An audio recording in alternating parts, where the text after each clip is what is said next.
Good morning, everybody. It is March 16th, 2023. The normal nonsense. Everything I say is for entertainment purposes only. Please check the full box in the disclaimer. Make sure to subscribe, like, thumbs up, hit the bell so you know when a video is coming up. And yeah, I've got the tip jar Venmo info in the box also. So, whatever. Here we go. Yes, one thing I wanted to hit upon is I can't find it now, but I did see it and read it on a website pertaining to a certain laboratory in a big Asian country. The article stated that the military took over the laboratory during the summer of 2019. Then at the end of the summer, there was like a big competition between athletic competition that was held with the teams formed from different military groups from different countries. So there was this big athletic competition held in the same city, which is ironic because shortly before the competition, the host country's military took over that laboratory. Then after the competition, people started getting sick. So I am guessing this was a pre-planned attack on people's health. So yeah, it was a way to just make everybody become a lemming, in my opinion. Okay, next thing. I guess there was some issue with a bank in Silicon Valley in California.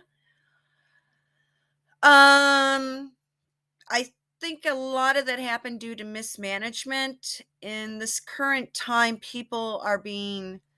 companies are being forced to hire people who are not the best suited. Their skill set really isn't the best suited. They're hiring people. It's kind of like an extreme form of affirmative action hiring. People are getting jobs not on merit, but because how they look like and their emotional well-being. I'm sorry, but hiring somebody so their feelings don't get hurt? I don't want some kid who thinks because they play on a computer game simulation going to a major airline saying, "Well, I'm so good on the video games, but if you don't hire me to be a pilot, I'm gonna fall apart and unalive myself." Sorry, dudes. If you don't have the skill set, I don't want you working for a company that puts my livelihood in danger. But this bank hired a lot of people so their feelings wouldn't get hurt. So that's why it collapsed, crumbled. So do some thinking. Okay. Some other stuff is going on. People are going bonks. Just want to remind you that way back in the 1980s, when I was in college, one of the required classes to graduate was philosophical beginnings of Judeo-Christian thought. One of the required books, we had to read Plato's Symposium. So basically, with the discussion and everything from the professor, it was explained to us that, you see, marriage is nothing but a business arrangement. A man and a woman marry. It's a business deal. You are to procreate, have a few kids, follow by the rules. Once you're done with that, then you can do what you want, but you have to stay within the legal bounds of that marriage contract. And you can still have a great life. You're just playing by the rules. This is what I was taught in college.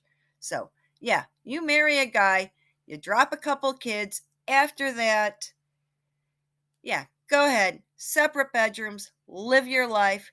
Just stay within certain parameters. And you can live a nice, long, happy life. Okay, next thing is everybody's having kitten fits about who is going to wear what to the coronation. Okay, the only thing I believe are press releases coming out of the Earl Marshal's office, and he is actually the Duke of Norfolk, and the Dukes of Norfolk have always been in charge of planning the coronations since Henry VIII and before. So that's their job. As for who's going to wear what, who's going to be invited, it's the Earl Marshals who handle all of that nonsense. Now, people are having questions about if a certain somebody is going to wear a coronet or a tiara. Well, let's put it this way. When I was taught, if you were marrying into an aristocratic family, your wedding is the first time when you are being allowed to wear a tiara. But if you are an actual blood princess or a blood royal, you are allowed to wear a coronet or a tiara prior to marriage. Take a look at the photos of Anne during the 60s and 70s before her marriage to Peter Phillips.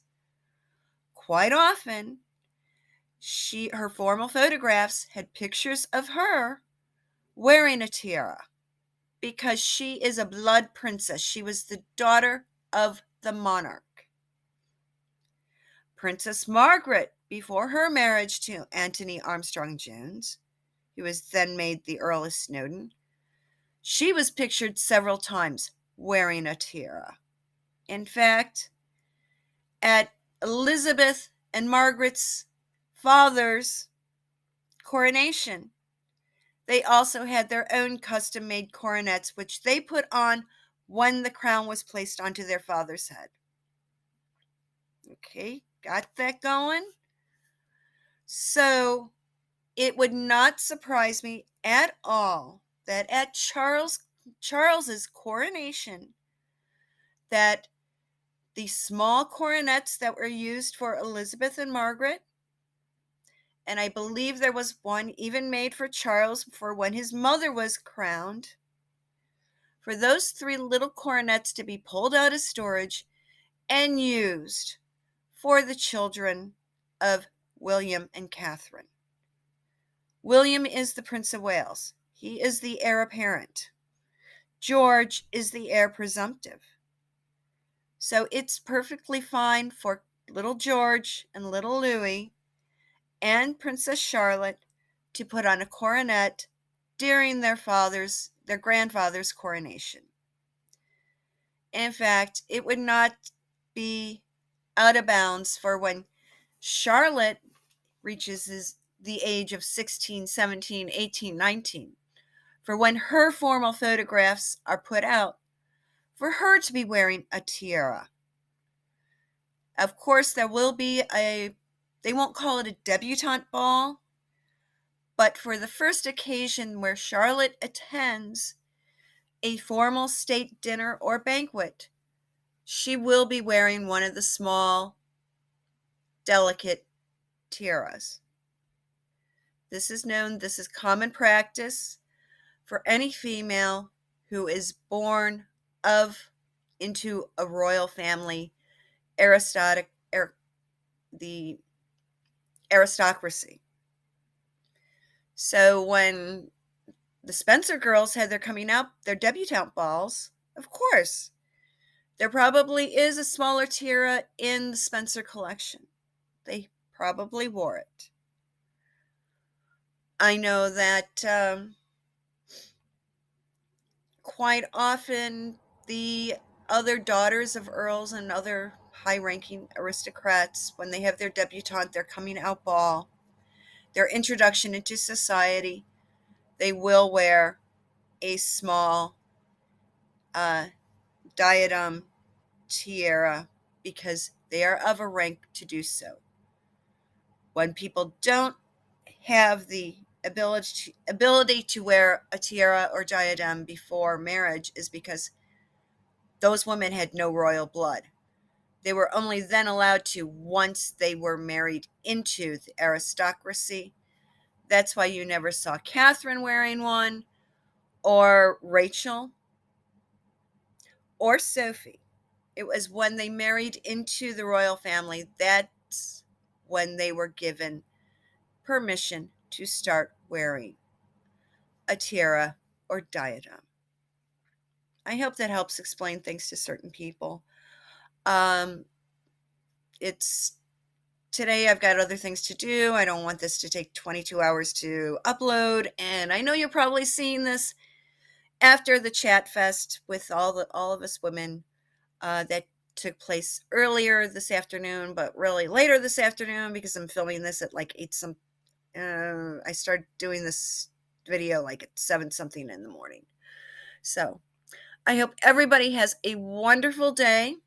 Tomorrow is really the true St. Patrick's Day, although here in Chicago we've been celebrating since last Saturday when they dyed the river. So that's why you always see me in green. Yeah, I got my green bows, my shamrock earrings. So everybody have fun. Play safe tomorrow. Before you go to bed, make sure you take a couple aspirin and drink a lot of water. Otherwise, you're not going to be feeling great on Saturday. And I hope everyone has a good one. I'll be talking to you later.